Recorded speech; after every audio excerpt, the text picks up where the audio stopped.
Coachella Valley, and welcome to Live with Your Chamber. I'm your host, Katie Stice at the amazing Rancho Mirage Chamber of Commerce, and we brought you this video series just to introduce you to local business owners, experts in their field, find out what's happening. And today we're talking real estate.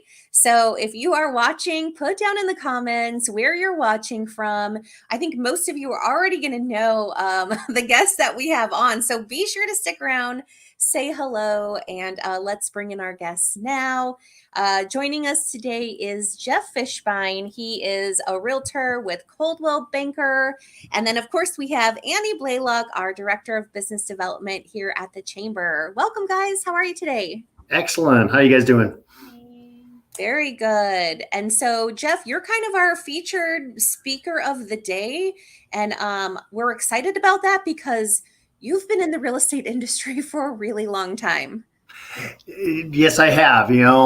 However, there's a lot more experience out there. I've been in the business now for almost 10 years. When I moved out here to the desert is when I started my real estate career. Fantastic. And what are some of I know we're going to get into so much about trends that are happening right now. Any forecasts that you have are going to be super interesting. But before we even get into those parts, what are some of your specialties in real estate?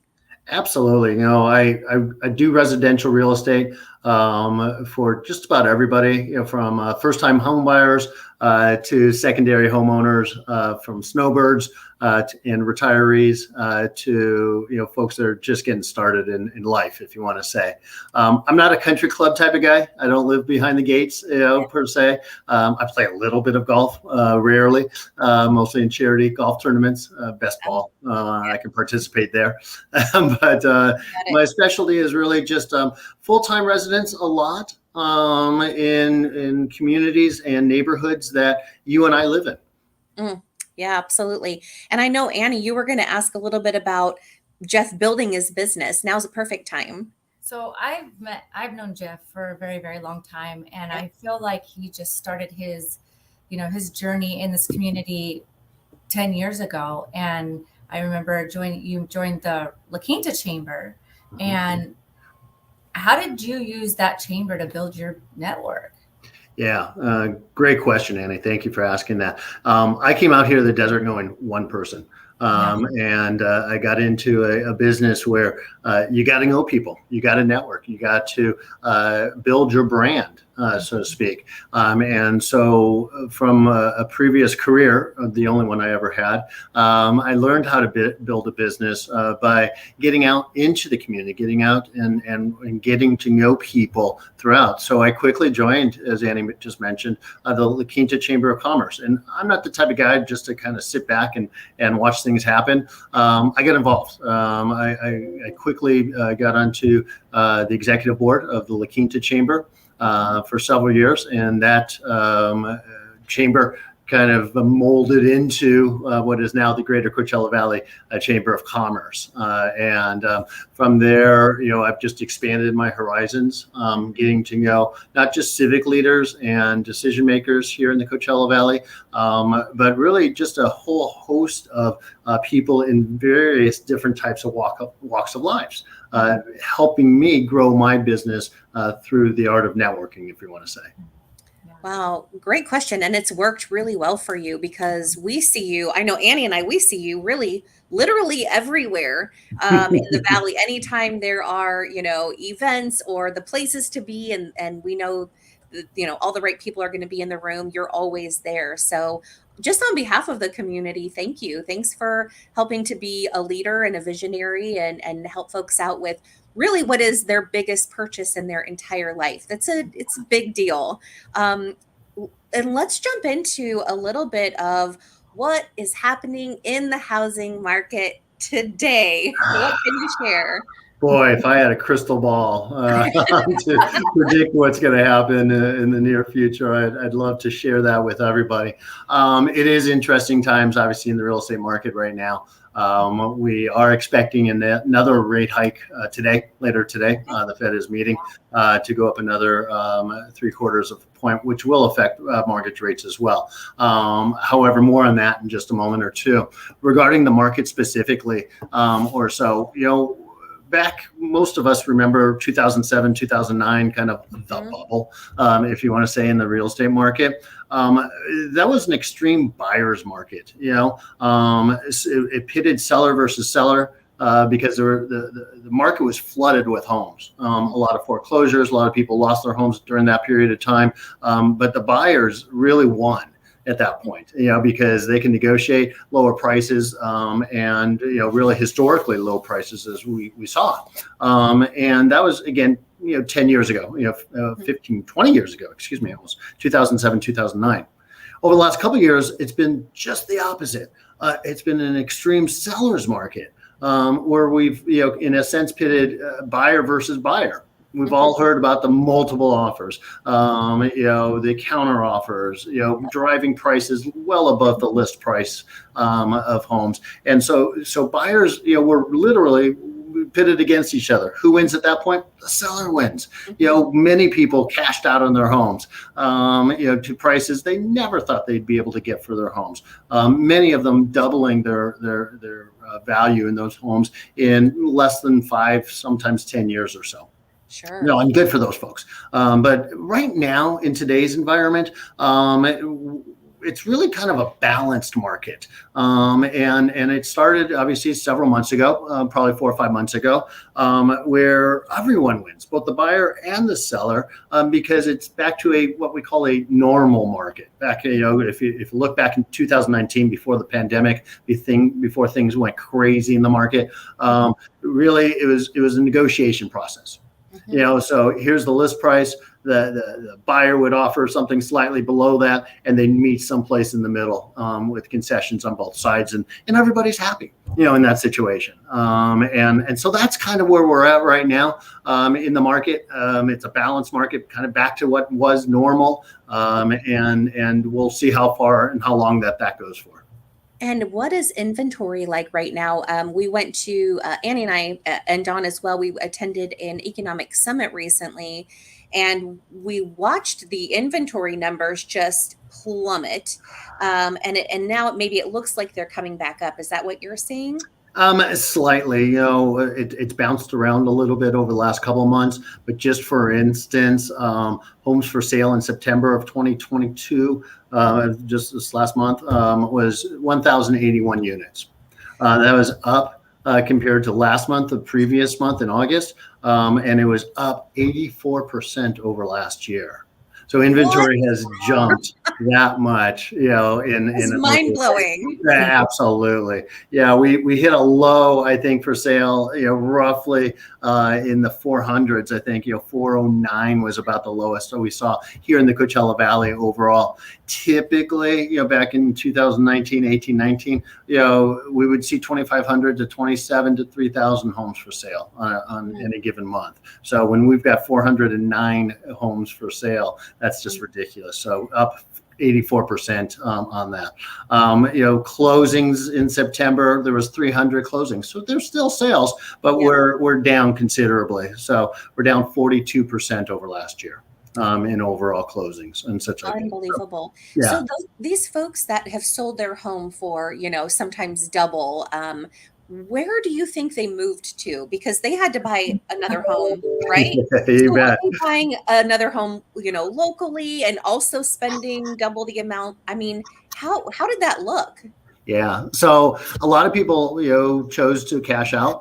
Some are still sitting on the sidelines. They're renting someplace, and with all that cash in the bank, so to speak, hoping that there's going to be a bubble.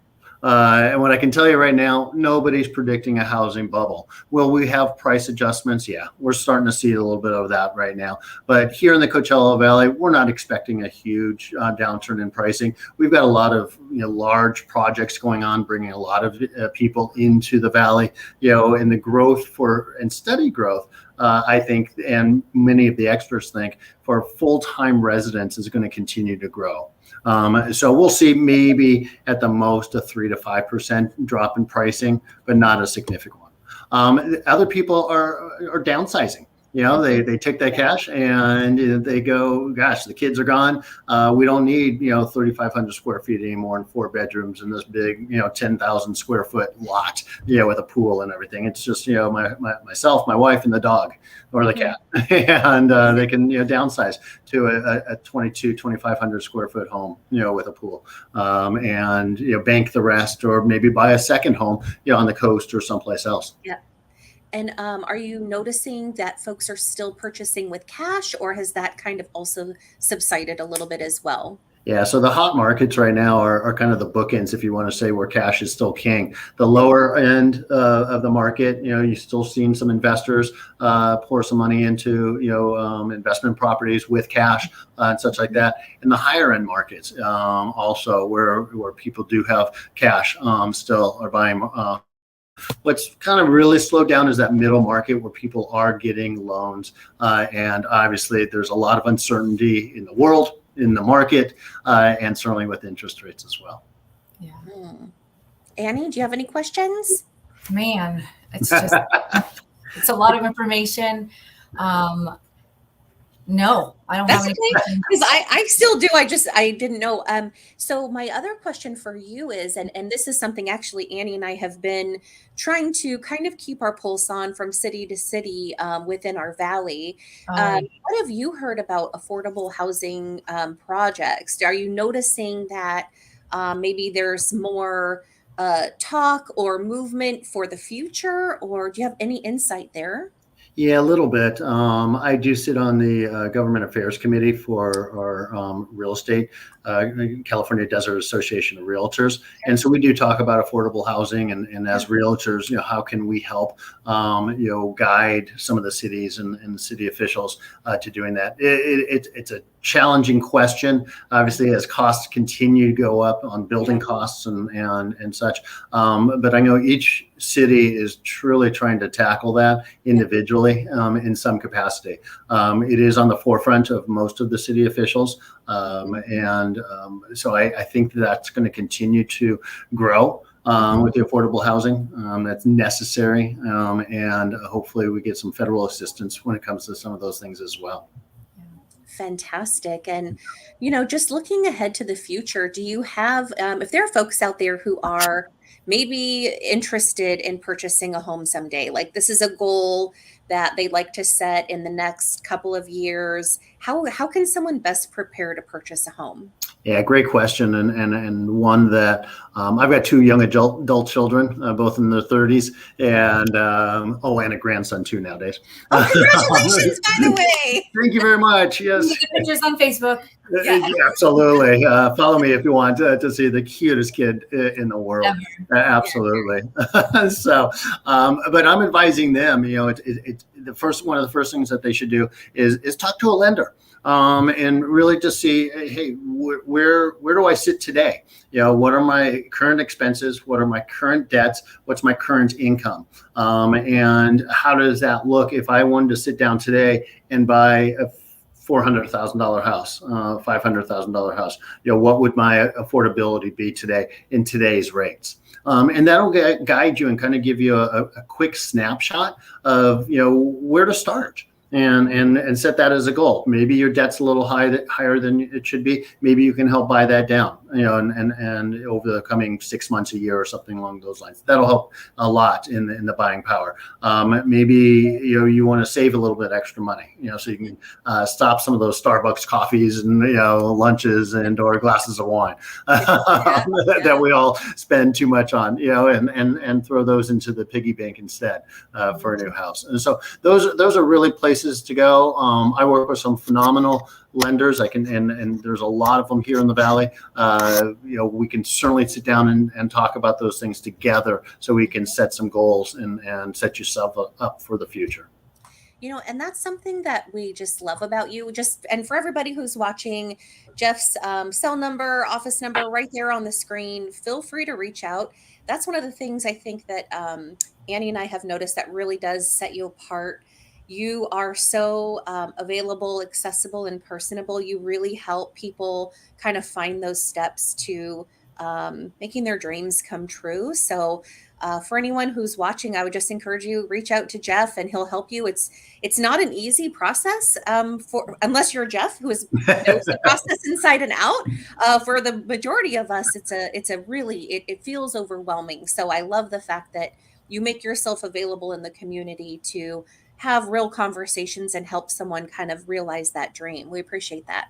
No, absolutely. I love doing that. It was phenomenal, just overwhelming. Earlier this morning, I got a review from a client that we just closed on Friday, and it was there was a first-time home buyer. They were selling that house and being relocated to Texas, unfortunately. But just helping them walk through this process when Dad is gone, starting his new job in Texas, and Mom, her 3 kids and 2 dogs, are there to help sell the house, and just literally sometimes holding her hand through the process and walking her back from the cliff, if you want to say.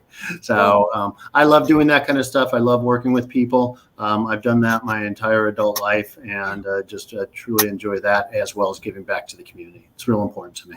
Well, and I was just going to ask, I feel like that's like a kind of a perfect ending note, because I was going to ask why you continue to stay in this industry, but it sounds like it's about the people. And I'm sure you keep in touch with people for years and years after selling them a home. It's not a business. I'm creating friendships, and that's most important, for me. I've got some bills to pay, of course, we all do, and this is my career. But most importantly, it's comments, that I want. I want to completely satisfy each and every one of my clients, and that's been bred in me, since the first day of a career right out of college, and so that's my philosophy, and will continue to be my philosophy. Kudos to you. Forward. Yeah, I agree. Kudos to you for coming to a community 10 years ago, not knowing anybody, plugging yourself in, and really doing the hard thing.